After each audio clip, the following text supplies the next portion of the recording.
বীর বাঙালির ৪৫তম বিজয় দিবস উপলক্ষে কুষ্টিয়ার কুমারখালী খোকসা উপজেলায় আয়োজন করা হয় নানা অনুষ্ঠানের।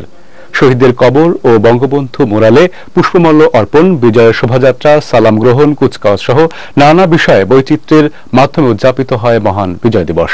কুষ্টিয়া থেকে বিস্তারিত জানাচ্ছেন সহকর্মী সোহেল হাবিব।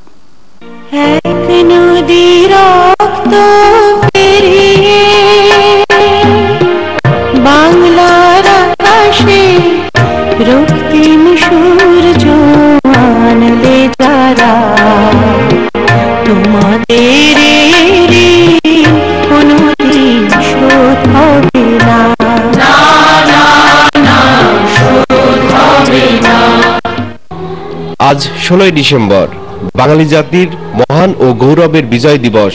বঙ্গবন্ধু শেখ মুজিবুর রহমানের আহ্বানে সাড়া দিয়ে মুক্তিকামী বীর বাঙালি দীর্ঘ 9 মাস পাকিস্তানি হানাদার বাহিনীর সঙ্গে সশস্ত্র যুদ্ধের মাধ্যমে এক নদী রক্ত পেরিয়ে বিজয় ছিনিয়ে আনে। আজ বিজয়ের 45 বছর পূর্ণ হলো।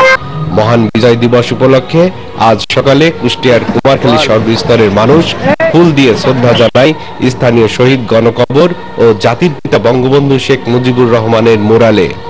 কুমারখালী উপজেলা আওয়ামী লীগ, কুমারখালী পৌর পরিষদ, কুমারখালী উপজেলা প্রশাসন, মুক্তিযোদ্ধা কল্যাণ সমিতি, কুমারখালী উপজেলা শ্রমিক লীগ, মহিলা শ্রমিক লীগ, উপজেলা যুবলীগ, মহিলা পরিষদ, পূজা উদযাপন পরিষদ সহ বিভিন্ন সরকারি বেসরকারি প্রতিষ্ঠান ও রাজনৈতিক দলের পক্ষ থেকে বঙ্গবন্ধু মুরাল ও গণকবরে পুষ্পমাল্য অর্পণ করা হয়।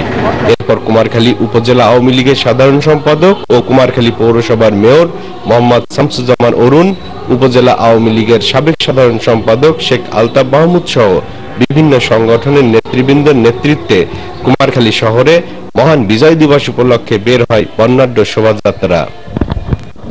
এদিকে মহান বিজয় দিবস উপলক্ষে কুষ্টিয়ার খোকসা উপজেলা প্রশাসনের আয়োজনে খোকসা মাধ্যমিক বিদ্যালয় মাঠে অনুষ্ঠিত হয় সালাম গ্রহণ ও কুচকাওয়াজ। এখানে পতাকা উত্তোলনের মধ্য দিয়ে উৎসব উদ্বোধনের পর প্রধান অতিথির বক্তব্য রাখেন কুষ্টিয়া জেলা আওয়ামী লীগের সভাপতি ও খোকসা উপজেলা পরিষদ চেয়ারম্যান আলহাজ সদর উদ্দিন খান। আলোচনা করেন খোকসা উপজেলা নির্বাহী কর্মকর্তা রেবেকা খান।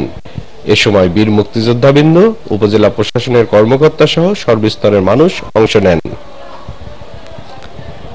৪৫তম বিজয়ের গৌরবে, মুক্তিযুদ্ধের চেতনায় বাংলাদেশ এগিয়ে যাবে উন্নত বিশ্বের কাতারে, এমনটাই আশা করেন সর্বস্তরের মানুষ।